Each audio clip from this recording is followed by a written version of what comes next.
Hi, my name's Andy, and today we'll be talking about the 2013 Indian film, The Lunchbox.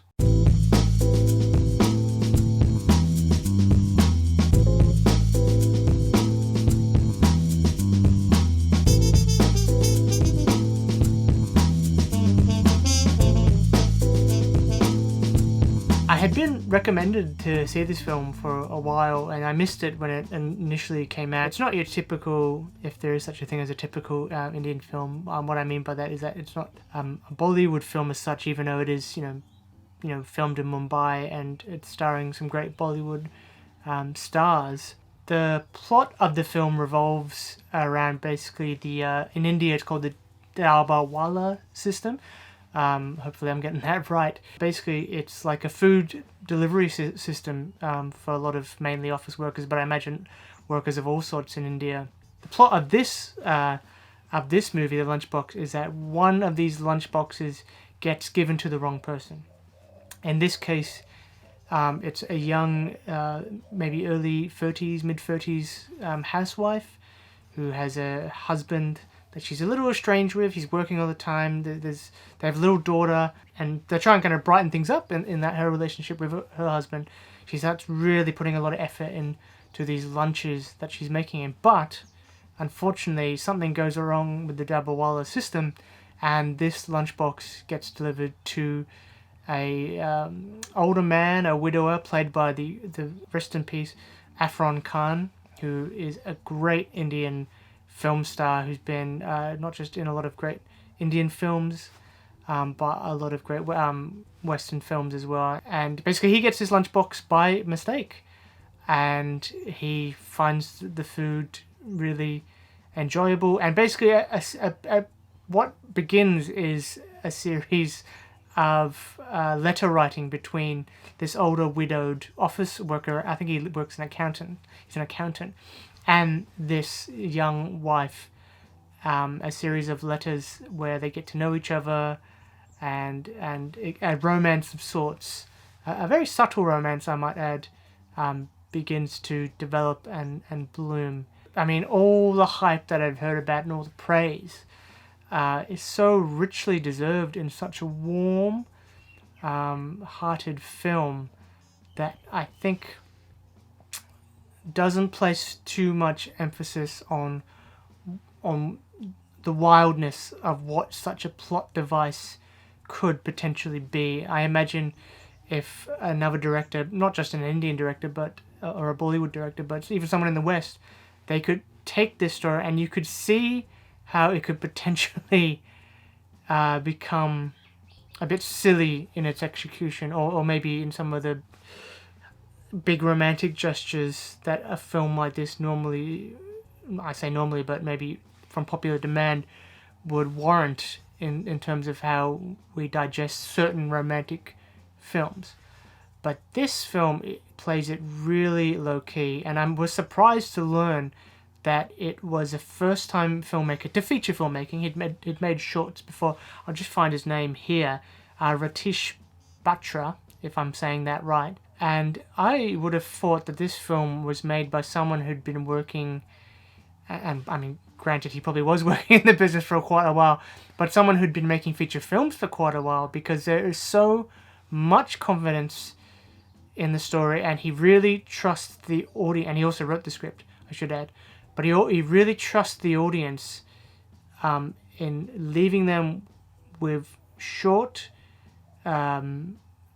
not overly described scenes, I guess I could say, if I had to say it one way. For example, the older man widowed character.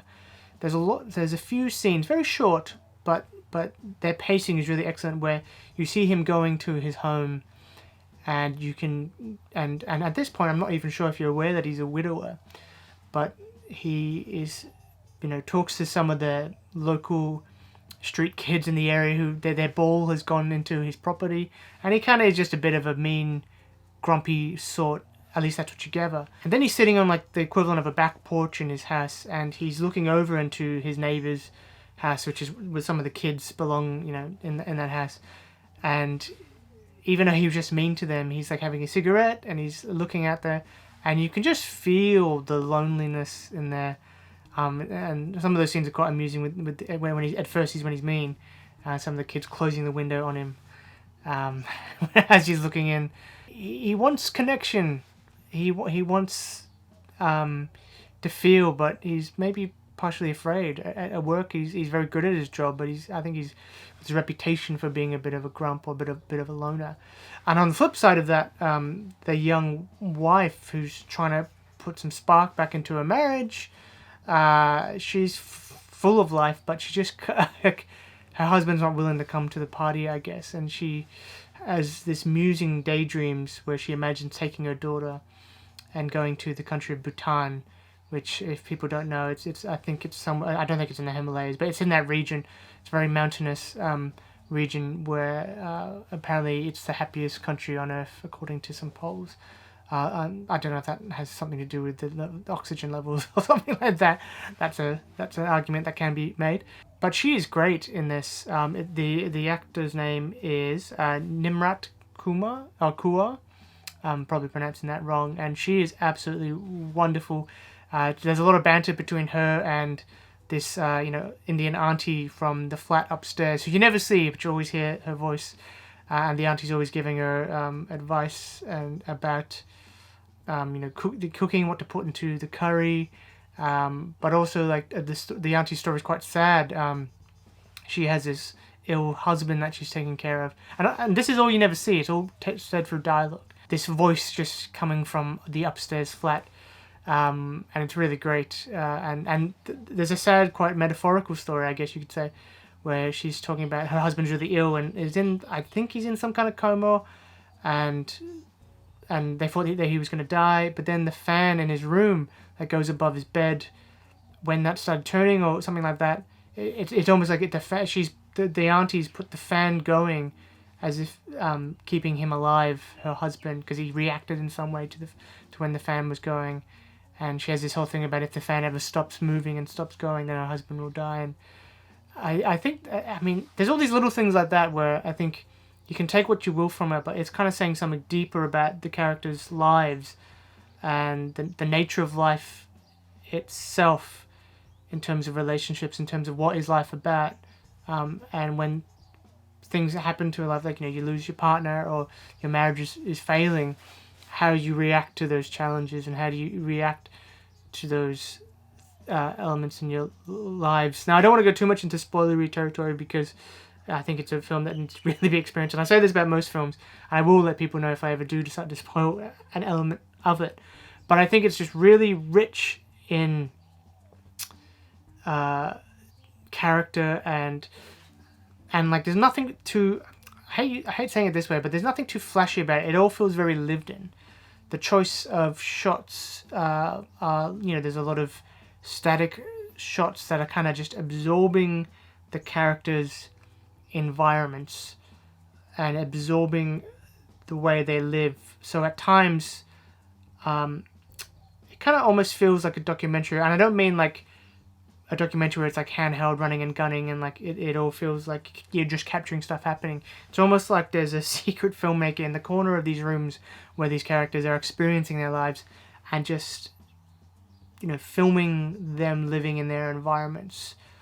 And Mumbai itself, even though you don't see all of the city in the grand scheme of it, just that daily life of the regular office worker or the housewife, you really feel those things on a really naturalistic level that I really appreciated, and I thought really plugged you in to the film. You just watch it and you think it's been someone who's been making a whole career of feature-length films. It's that good and that controlled, and I don't mean that in a bad way. I mean, it just really knew what he was doing and what he wanted the film to be about, and I really commend it for that. I really recommend this. It's been on my list for a while. As I said, it was from 2013, so it's a while ago now, but now it makes me want to find all of his Ritesh Batra's films, to track them down and watch them, because I just think he's a really amazing talent. and it is one of the really great performances of Irrfan Khan, who is just a brilliant actor. I'm a big fan of things that are a little bit bittersweet, and this definitely has that bittersweet element to it. But I couldn't recommend it more. If you love life, if you are aware of how life can sometimes be sad and but hopeful all at once, I think this film is one to watch and one to look at and devour. And I'm so glad that I finally got around to viewing it and seeing it, because it just gave me a lot of faith into watching films and cinema again. It's the kind of cinema I quite like to watch. It was fantastic, and I can't wait to kind of watch it again and see more of the director's work. So until then, see you next time.